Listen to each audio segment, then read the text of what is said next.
कि on receiving the information Delhi high court के chief justice ने जांच शुरू कर दी।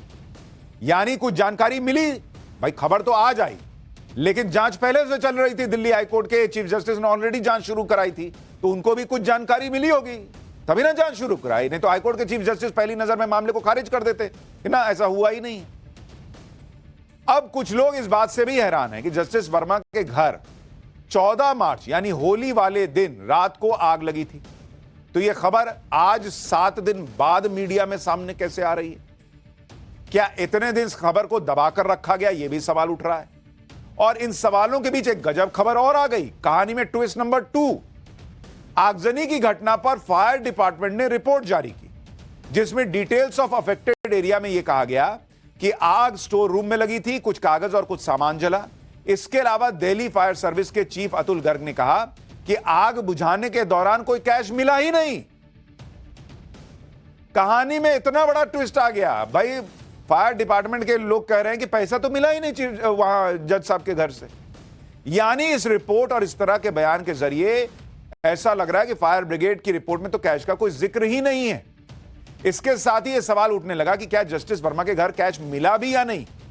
ऊपर से आज सुप्रीम कोर्ट ने भी यह कह दिया कि जस्टिस वर्मा के घर आग के मामले में गलत जानकारी और अफवाह फैलाई जा रही है। लेकिन फिर 3 सवाल उठते हैं।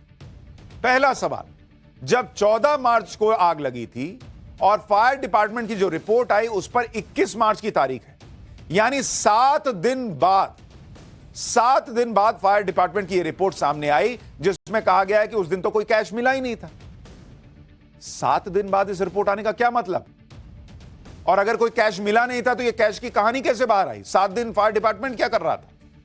दूसरा सवाल, अगर जस्टिस वर्मा के घर पर कुछ मिला ही नहीं, ये बातें सिर्फ अफवाह हैं, तो फिर इन हाउस जांच किस बात की बैठाई गई है? जांच हो किस बात की रही है फिर? भाई फायर डिपार्टमेंट कह रहा है कुछ भाई मिला ही नहीं है, सुप्रीम कोर्ट कह रहा है कि ऑलरेडी इस मामले की जांच तो दिल्ली हाईकोर्ट के चीफ जस्टिस करा ही रहे, तो जांच किस बात की करा रहे हैं भाई? किसके कहने पे जांच हो रही है जब कुछ मिला ही नहीं है? तीसरा सवाल, क्यों इलाहाबाद हाईकोर्ट का बार एसोसिएशन भड़का हुआ है? 15 करोड़ कैश मिलने का दावा बार एसोसिएशन क्यों कर रहा है? यानी बहुत सारे सवालों के अभी जवाब मिलने बचे हुए हैं। जस्टिस वर्मा को लेकर जो आरोप लगे हैं कि उनके घर से कैश मिला है, तो इस मामले में उन्हें कुछ सवालों के जवाब देने होंगे। उन्हें बताना चाहिए कि यह कथित कैश उनके पास कहां से आया, अगर मिला है तो उस कैश का हिसाब देना होगा, यह बताना होगा कि यह अनअकाउंटेड कैश तो नहीं है।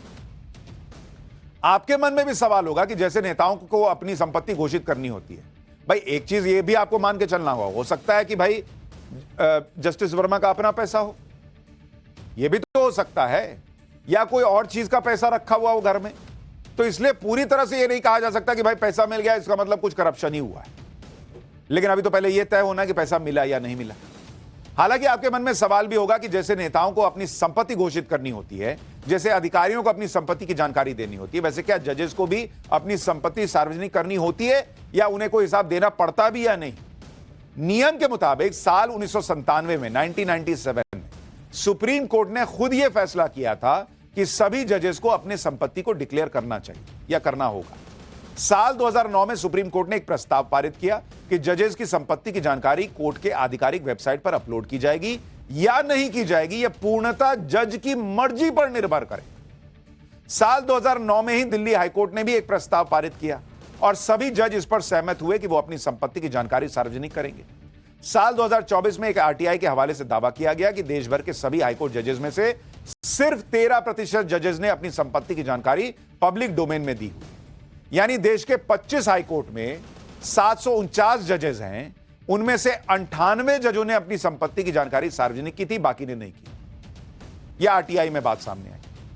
अब यही पब्लिक को जो है वो नागवार गुजरने लगता है कि भाई जजेस का अपॉइंटमेंट जजेस करेंगे, सारे नेता चुनाव लड़ेंगे तो हलफनामा देंगे कि मेरे पास इतनी संपत्ति है, लेकिन जुडिशरी, न्यायपालिका, कार्यपालिका, व्यवस्थापिका, ये 3 अहम हिस्सा हैं और उसमें जुडिशरी में जजेस जो हैं उनकी मर्जी पर डिपेंड करेगा कि बताएंगे कि नहीं बताएंगे। और उस मर्जी में भी लोग अपनी मर्जी से बता तो रहे नहीं है, ये तो भाई निकल के आ रहा है। जस्टिस यशवंत वर्मा पर जो आरोप लगे हैं उसके बाद न्यायपालिका को लेकर बहस शुरू हो गई। बात पैसे पर हो रही है तो आपको बताते हैं कि देश में जजेस को कितनी सैलरी मिलती है। यह भी आपको जानना चाहिए कि भाई जजेस के को कितना पैसा मिलता है, कितनी सैलरी मिलती है, यह भी तो आपको पता होना चाहिए कि भाई किसी के भी घर से, इस केस को भी छोड़ दें तो जजेस को क्या सहूलियतें होती है। तो अगर आप सैलरी देखेंगे, एक तो होते हैं चीफ जस्टिस जिनकी सैलरी थोड़ी अलग होती है, और एक होते हैं बाकी जज, उनकी सैलरी अलग होती है। तो अगर आप सुप्रीम कोर्ट में देखेंगे, सुप्रीम कोर्ट के जो जज हैं चीफ जस्टिस, उनकी सैलरी होती है 2,80,000 रुपए। ये चीफ जस्टिस ऑफ इंडिया की सैलरी आपको बता रहा हूं, प्लस अलाउंस, प्लस अलाउंस। इसी तरह से सुप्रीम कोर्ट के जो बाकी जज हैं उनको मिलता है 2.5 लाख रुपया प्लस अलाउंस, 2,50,000 रुपए। अब अगर आप हाई कोर्ट चले जाएं, हाई कोर्ट के जो चीफ जस्टिस होते हैं उनको मिलता है 2.5 लाख रुपीज, यानी 2.5 लाख रुपया प्लस अलाउंस। और इसी तरह से हाई कोर्ट के जज को जो है वो मिलता है 2,25,000 रुपए, 25K प्लस अलाउंस। तो यही जो है जिन जस्टिस वर्मा की बात हो रही है कि भाई उनके घर से कैश मिल गया इतना बड़ी संख्या में, बार एसोसिएशन के लोग कह रहे हैं कि 15 करोड़ रुपया कैश मिल गया, उनकी सैलरी यही है 2,25,000 रुपए प्लस अलाउंस। यह पहली बार नहीं है जब किसी जज पर ऐसे आरोप लगे, इससे पहले भी कई न्यायाधीशों पर गंभीर आरोप लग चुके हैं। आपको कुछ पुराने केसेस याद दिलाता हूं। कलकत्ता हाईकोर्ट के पूर्व जज सौमित्र सेन देश के पहले ऐसे न्यायाधीश हैं जिनके खिलाफ महाभियोग चलाया गया था। सौमित्र सेन पर 1993 में कोर्ट रिसीवर के रूप में 32 लाख रुपए हड़पने का आरोप लगाया गया था। 3 जजेस की जांच समिति ने सौमित्र सेन को दोषी पाया था। 2008 में तत्कालीन सीजीआई केजी बालाकृष्णन ने प्रधानमंत्री से सौमित्र सेन के खिलाफ महाभियोग चलाने की सिफारिश की।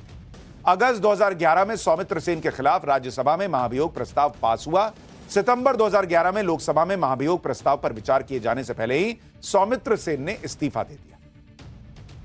इसी तरह से दिल्ली हाईकोर्ट के पूर्व जज शमित मुखर्जी का भी केस है। शमित मुखर्जी को करोड़ों रुपए के भूमि घोटाले में सीबीआई ने 2003 में गिरफ्तार कर लिया था। आरोप लगने के बाद जस्टिस शमित मुखर्जी ने इस्तीफा दे दिया था। यह पहली बार था जब किसी जज को सीबीआई ने गिरफ्तार किया। बाद में मेडिकल कंडीशन के आधार पर शमित मुखर्जी को जमानत मिल गई। 2008 में दिल्ली की एक दूसरी अदालत ने शमित मुखर्जी के खिलाफ आरोप तय किए थे। शमित मुखर्जी पर आरोप है कि डीडीए की जमीन का अतिक्रमण करने वाले व्यक्ति से उन्होंने रिश्वत ली थी। इसी तरह से पंजाब और हरियाणा हाईकोर्ट की पूर्व जस्टिस निर्मल यादव पर भी करप्शन के आरोप लगे थे। इस केस के बारे में भी आपको याद दिलाता हूं।